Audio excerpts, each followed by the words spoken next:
High, চলে এলাম নতুন একটি মিনি ব্লগ নিয়ে। আজকে আমার আছে অনেক বড় দায়িত্ব। এই যে দেখতে পাচ্ছ, এটা আমার ছিল শখের রান্নাঘর, কিন্তু এখন আর শখের বললে চলে না, খুবই দুর্ভাগ্যের বলতে হয়। কারণ না, এত বড় করে রান্নাঘর বানানোর পর এখন মনে হচ্ছে ভুল করেছি। এর থেকে যদি রান্নাঘরটা ছোট করে করতাম আর ঠাকুর ঘরটা বড় করে করতাম, তাহলে হয়তো শোয়ার জন্য দুটো ঘর হয়ে যেত। কারণ এক পাশে একটা খাট রাখা যেত, এক পাশে ঠাকুর রাখা যেত। কিন্তু রান্নাঘরটা এত বড় করে বানিয়েছি, এত বড় রান্নাঘরটা পরিষ্কার করতে গিয়ে আমার দফা হয়ে যায় শেষ। কারণ সব থেকে বেশি কিন্তু রান্নাঘরটাই নোংরা হয়। অন্য ঘর নোংরা হলেও এতটা কষ্ট হয় না পরিষ্কার করতে। রান্নাঘর নোংরা হলে সারাটা দিনই লেগে যায় পরিষ্কার করতে। এই দেখো আমার ঘরের কি হাল এখন। আর এইসব দেখে সোনুর বাবা চুপচাপ চেয়ারের উপর বসে আছে, তারপর পায়ের উপর পা তুলে। আমার যে তখন কী রাগ হচ্ছিলো কী আর বলবো। তো সকালে তো রান্না বান্না করেছি, সোনু তো স্কুল চলে গেছে। ভেবেছিলাম এই যে এই গুণধর আমার পতিদেব আমার হাতে হাতে কাজ করবে, কিন্তু আমার কাজ দেখে এভাবে ঝিমাচ্ছে। আমার যে তখন খুব রাগ হচ্ছিলো, এর জন্য কিন্তু ভিডিওটা করেছিলাম। তবে যাই বলি, পরে কিন্তু আমার হাতে হাতে কাজ করে দিয়েছিল, কিন্তু যখন ধরো তখন করিনি। অর্ধেকের বেশি কাজ আমি করে নিয়েছি, তারপর আমার হাতে হাতে কাজ করতে এসে।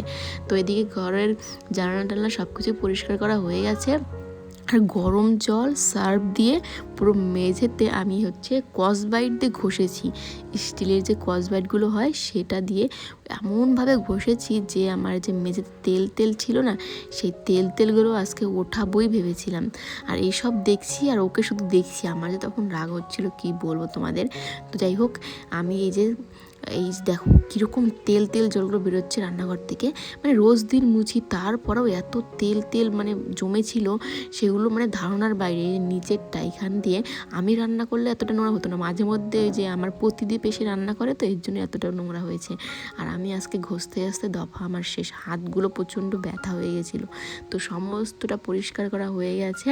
এখন ঘরটর মুছে নিয়েছি, শুকিয়েও গেছে ঘরটা। বারান্দাটাও যখন একটু শুকিয়ে গেছে। এখন স্নান করলাম, তখন বাজে দুপুর 2টার মতো। আর এদিকে কত জামা কাপড় ধুয়েছি। সকালে ধুয়েছিলাম, পরে এখন আবার ধুলাম। পরের দিন একটু রেস্ট করবো দেখে। দেখো এখনও এক বালতি জামা কাপড়, এগুলো সব মেলে দিতে হবে। তো এদিকে রান্নাঘরটা এখন কত সুন্দর লাগছে দেখো। এই যে আমি খাটনিটা খেটেছি সকাল থেকে, এতক্ষণে আমার সার্থক হলো। কেননা ঘরটা এখন দেখতে এত ভালো লাগছে, আর হাঁটাচলা করতেও কত ভালো লাগছে। কিন্তু আমার হাতটা তো প্রচণ্ড ব্যথা হয়ে গেছিলো, একদম লাল লাল হয়ে গেছিলো স্কচব্রাইট দিয়ে ঘষতে।